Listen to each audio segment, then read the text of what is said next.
Well, first of all, from my own perspective, I knew, watching my father's example, my father in politics, and how he was a great dad, not so great as a husband in terms of where his priorities were.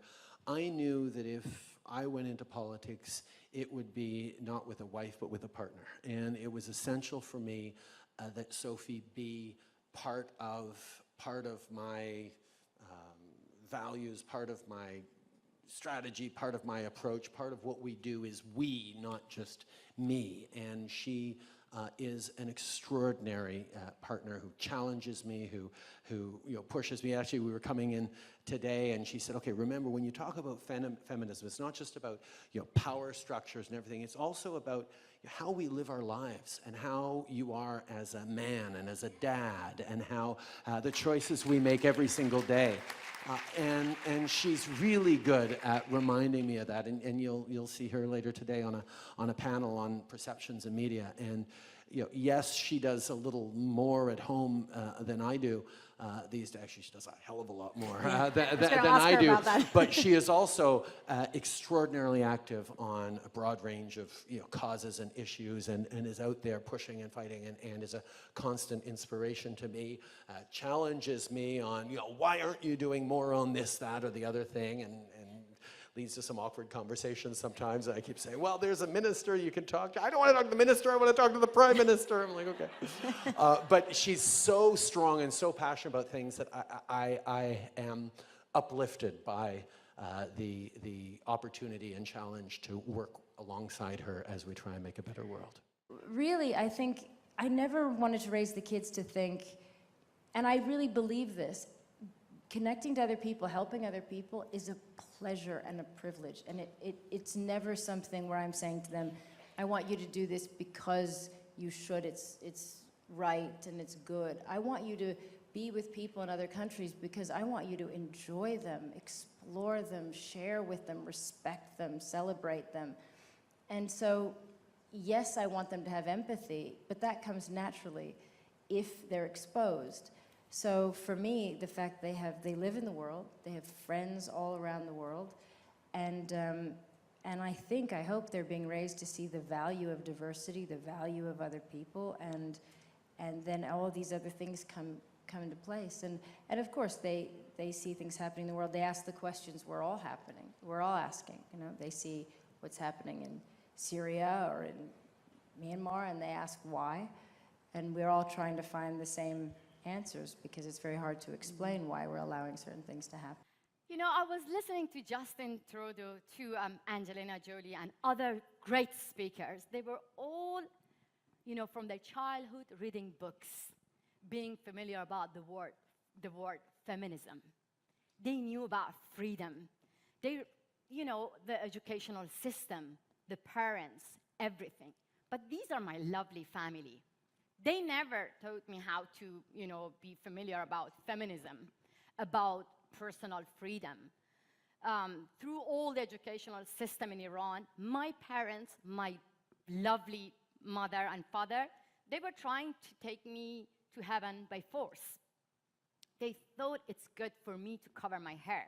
At what age? How soon? From the age of 7, it's not only me, it's all Iranian women, Iranian girls. If you say no to compulsory hijab, to the forced hijab, you won't be able to get an education from the age of 7. So for me, growing up in that house and in a small village to a traditional family, how could I get the sense that I can be free? And my little brother over there, you can see my brother had whole freedom. He could jump on the river and swim. He could show his hair. He was able to ride a bicycle. He was able to do everything that I was banned to do. And you had to wear the hijab at home. At home as well. So my brother was an example of all the freedom that I didn't have it. So, and then I thought I have to ruin his freedom to make him understand that how frustrating it is when you are forced to spend time at home and he's going to jump on the river. Even in my village, it was not only me, as I said, that my cousin, all the girls. When my mom was having a little nap, he was going out to enjoy the river. So I just, Mom, Ali is not with us. He just went to the river. I ruined his freedom to get him understand that you have to support me. You have to take me with you. So the day after, he said that, okay, I'm going to teach you how to ride a bicycle, so don't ruin my freedom. And our kitchen in our village, it's designed for women, for my mother, because it's shorter. The men in my family are taller. Look at my father. So the kitchen was designed for my mom to spend the whole time in the kitchen. I said to my brother that I am going to put a chair, sit down and wash the dishes and be with me. So this is how I gained my freedom. But if this is your upbringing, how do you get from there, from a 7-year-old girl denied all of the simple freedoms she sees her own brother enjoying, how do you get from there to the woman who defies all of that, who takes off her hijab, who shows herself with her hair and her ears uncovered? So as I said, it was all happening in stealth. When my father was not around, I had to ride a bicycle in secret. I had to take off my headscarf in secret.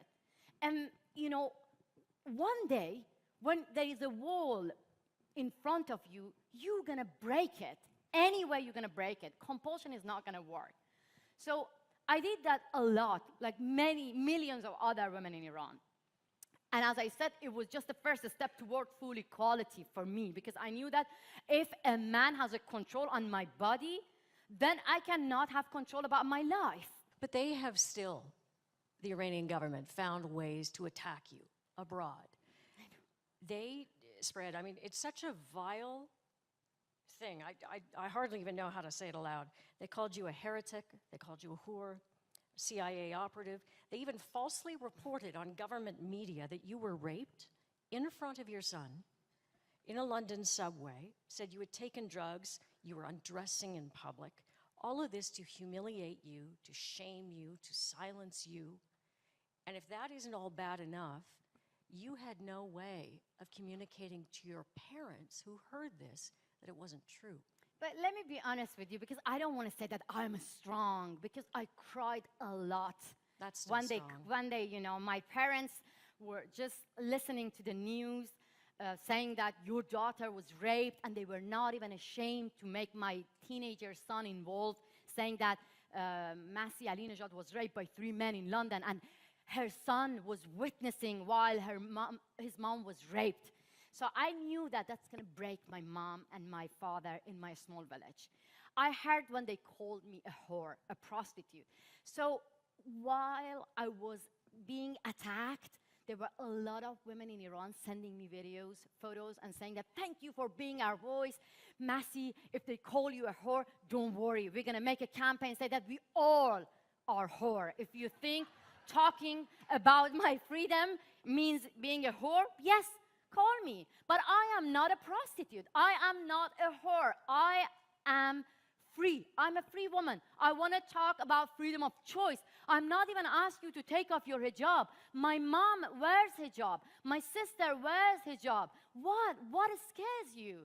I just want to be free, and I'm not even attacking my mother and my father. I just want to walk shoulder to shoulder to them, with them, in my own country, and have freedom. That shows you that hijab is not a small issue.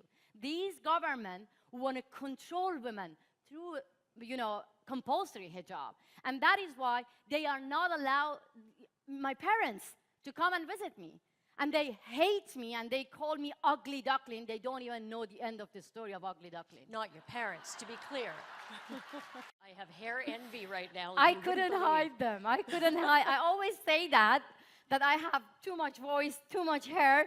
I am too much of a woman. But the thing is, it's not about hair. It's not about a piece of cloth. It's about my dignity. Let me just be honest with all of you. Every time I go everywhere, I carry my people on my shoulder. I carry my country with me. And I talk about freedom of choice. I talk about headscarf and compulsory hijab. People think she's coming from the Middle East. There are so many bigger problems in the Middle East. Why is she talking about a small piece of cloth? Why is she talking about hijab? So Western feminists, Western politicians, some of you may be saying to me that this is a small problem compared to other bigger problems in the Middle East. But be honest with me. Everybody here in this room, when you wanted to come here, what was the first thing that you thought about it? What did you do for the first time when you decided to come this evening in this event? What was that? Spending time in front of the mirror and make yourself beautiful. But we, the women in Iran, we have to spend time in front of the mirror and make ourselves someone else, someone the government of Iran wants us to be. That is why you cannot tell me, or the Western feminists or Western politicians cannot tell me that this is a small issue and spend a lot of time in front of mirror to carry your own identity, to be your true self. So just want to make it clear, when I talk about hijab, I'm not talking about a piece of cloth. I'm talking about the man behind it who tell me what to wear. I'm talking about my dignity, and I'm talking about my identity. This is really important because I don't want to talk only about myself. You know, the government of Iran, the Friday prayer, called not only me, all those women who wear white headscarf to protest against compulsory hijab, prostitute. You know what happened? I said, oh my God, before that it was only me, but now there is a huge number of women who are against compulsory hijab. These brave women, they are not prostitutes. They are brave women living inside Iran. They're putting themselves in danger to be heard. And the government of Iran calling them a prostitute, a whore, that shows that we are powerful. And we are scaring them. They don't have any logic. They cannot convince us, and they're trying to discredit us. They're trying to keep silent us by shaming us, saying that you are prostitute. And these women got even stronger and got together, and guess what happened? Those women who believed in hijab, they joined us to support us. And they said to the Friday prayers, if you call these women with white headscarf or unveiled women prostitute, we're going to stand next to them and support them because we are all for freedom of choice. Explain what White Wednesday is. I totally forgot. So White Wednesdays, when I launched my Selfie Freedom, it was only an online movement. Individual leader taking off their headscarf and protesting against compulsory hijab and talking about their personal freedom. But after 3 years, I thought these women, these brave women, they need to identify each other. They need to find each other and get together and have one voice against discrimination. So after the election, I heard again, those, pro-government took a street and they protest against us and they called us dishonorable. So there was a woman holding a sign calling us dishonorable, and that woman wearing a black chador, black hijab. You know what I did? And I hold her picture with black hijab, and I said, you choose to wear black hijab, and I choose to wear white dress, and unveiled myself. Black and white is the color of life. We shouldn't be against each other. We should support each other. I picked white because it's a color of peace. And I asked, people of Iran, women of Iran, to wear white headscarf, or men to wear white shirts and, show their solidarity against compulsory hijab. I didn't expect that I'm going to be bombarded by videos and photos of women every Wednesdays taking the street, unveiling themselves, and marching. You march here in Canada or in America all together, but in Iran, we never have the chance to march against discrimination, to march against the government. So individually, we find each other through our symbol, and women of Iran marching in the street, unveiling themselves and saying no to compulsory hijab. They know it's a punishable crime. One of the women got arrested, and then she went in front of the court, and she said that you arrested me because of protesting against compulsory hijab. I am here in front of the court, taking off my hijab and saying louder, no to compulsion. So much ground that we could cover, and I love it. I know, and I as talk a always, lot. the time runs out, but we are not leaving the stage without me saying happy birthday. Oh, thank you. Yeah, today is my birthday, and I've never had such a big birthday. Thank you so much. Welcome.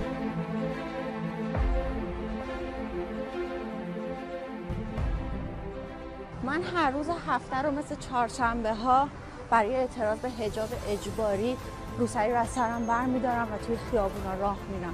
ابتدایی ترین حقوق انسانیمون که حق انتخاب نوع پوشش رو میخوایم. همین. حجاب اجباری نه تنها توهین به من زنه، بلکه توهین به شعور مردان میهن منه. ما هرگز به اجباری تن نداریم.